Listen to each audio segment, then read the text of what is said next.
Hello everyone and welcome to The Vault, our little video series where we take a look at some smaller, more focused topics with a, bit more of an informal tone, if you will.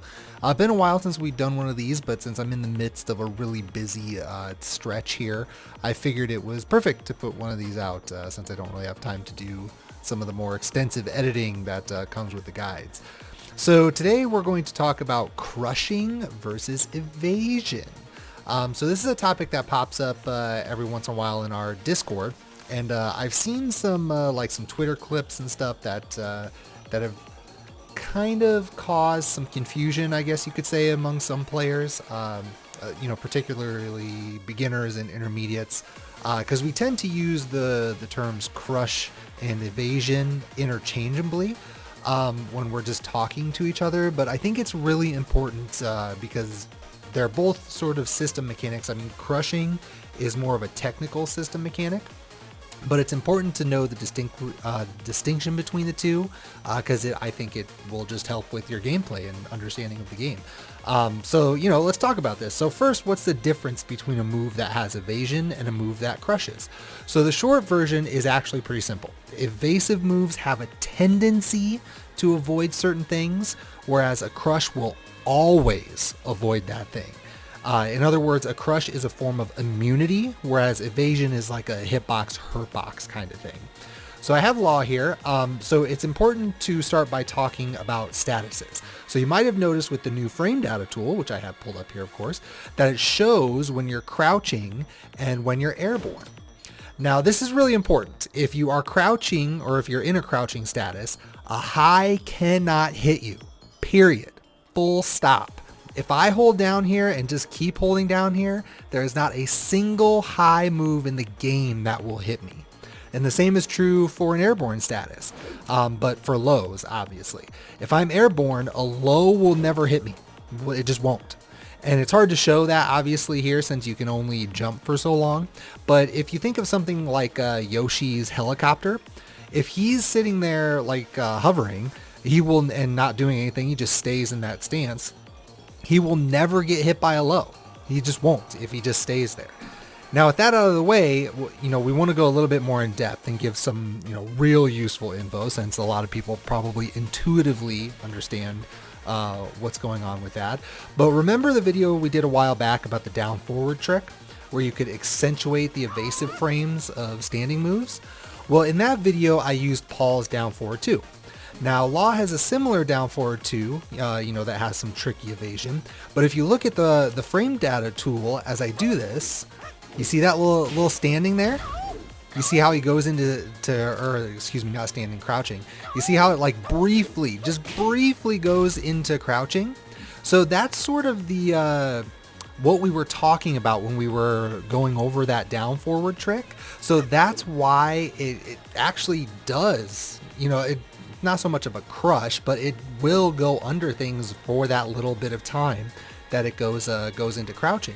But he can actually, even during other points of that move, I guess you could say, he can still tend to go under stuff. So outside of that little itty bitty crouching status that you notice there, if he's considered standing at any other point, he can be hit by a high. So, and that's why it's important, because that means that he won't always go under a high.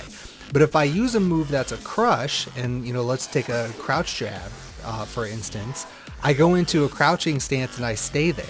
Now, once I'm there, a high is never going to hit me, right? Now, here's the thing to note about crushes. They are rarely instant. It takes time for them to crush. So high crushes tend to work faster than low crushes, but they're still not instant. As an example, if we look at this crouch jab again, it has a pretty standard crush activation, which is 6 frames. So watch as I slow this down, and you'll see that on the 6th frame, the crouch status activates.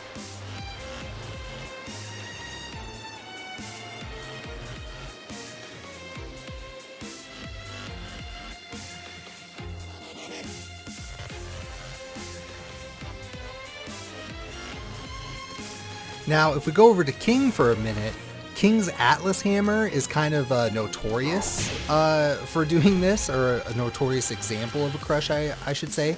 It's very, very punishable on block, but it still has that 6-frame crush launcher, which makes it pretty good. Like a 6-frame crush launcher is pretty damn good.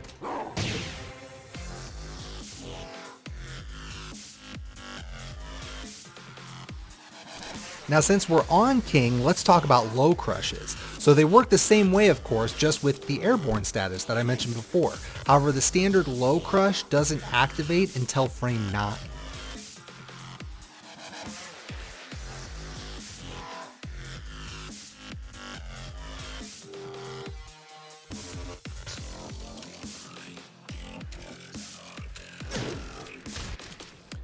But remember that there's a lot of variability here. For instance, if we go back to high crushes, King's down back 3 high crushes as well, but it doesn't do so, it doesn't do so until frame 10. Now, if we go over to Craig, which is timely since we did a guide for him not that long ago, he doesn't have a standard hop kick. His up forward 3 is typically what you'll see for low crushes, which only launches on counter hit, by the way, but it doesn't crush until frame 12. If you want something faster, you'll have to use his up forward 4, which crushes at the standard 9th frame. Now, obviously at this point, if you return to a standing position, you will stop crushing. Like we kind of have to acknowledge that, like crushing is not something that that you can do forever for the most part.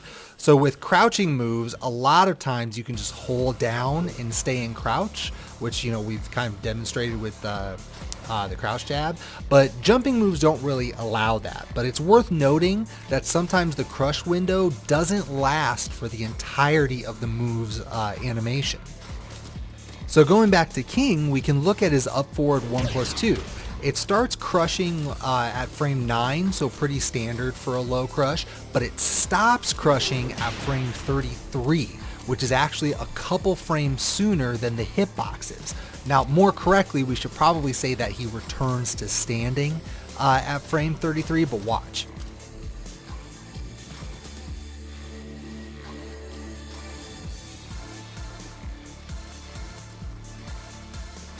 Now, this is by no means an outlier. Most moves that do a jump or a hop prior to the attack are going to be like this. So you have to keep in mind that if you get hit towards the end of such a move, it very well might register you as standing. I mean, I myself have been counter hit out of King's up forward 1+2 by a low after the crush has ended, so you have to be careful with that. Now, why does it matter if something is a crush or not? If something misses, it misses, right?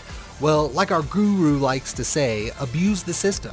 You can't abuse the system if you don't really know how it's doing what it's doing. Now, that doesn't mean that you need to know everything, but in this instance, let's say that you get hit out of a down forward 2.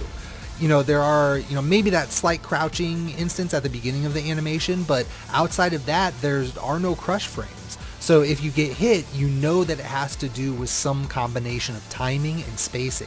If you do a hop kick and you get hit by a low, that's purely a timing issue. The only way to get hit by a low with your hop kick is if they snagged you outside of the crush window. So this can greatly help you identify why things are happening during a match. Now, one story I love to tell is about this player that used to live around here that I played somewhat regularly when T7 first came out. He had a lot of trouble changing his habits, and one situation that always sticks out in my memory is how mad he would get when a Magic 4 would counter hit his jabs at the start of a round. And I explained to him that it's not just an issue with speed, but also spacing and hitboxes or hurtboxes. And Magic 4s are designed to beat jabs, so it makes sense that they're going to beat jabs a lot. But in his mind, speed was all that mattered, so it didn't make sense to him why his jabs would lose. And, would make him really, really mad. Now, part of that, that whole situation is stubbornness, since I told him exactly what was happening. But I like to use that example to demonstrate that the more you understand about the system, the easier it is to work with it and around it. I mean, it can directly help you identify good setups and stuff, so be mindful of that. Okay, so I think that's good enough for this little video. As I mentioned at the beginning, and I've actually mentioned it a couple times, I think, in the last few videos, I'm just in a really busy time right now, schedule-wise. I had a test last week. I had a test this week. I have another test and a paper and some homework stuff done or due next week, as well as a job interview. So just a lot going on here. But the good news is that I'll have some time upcoming.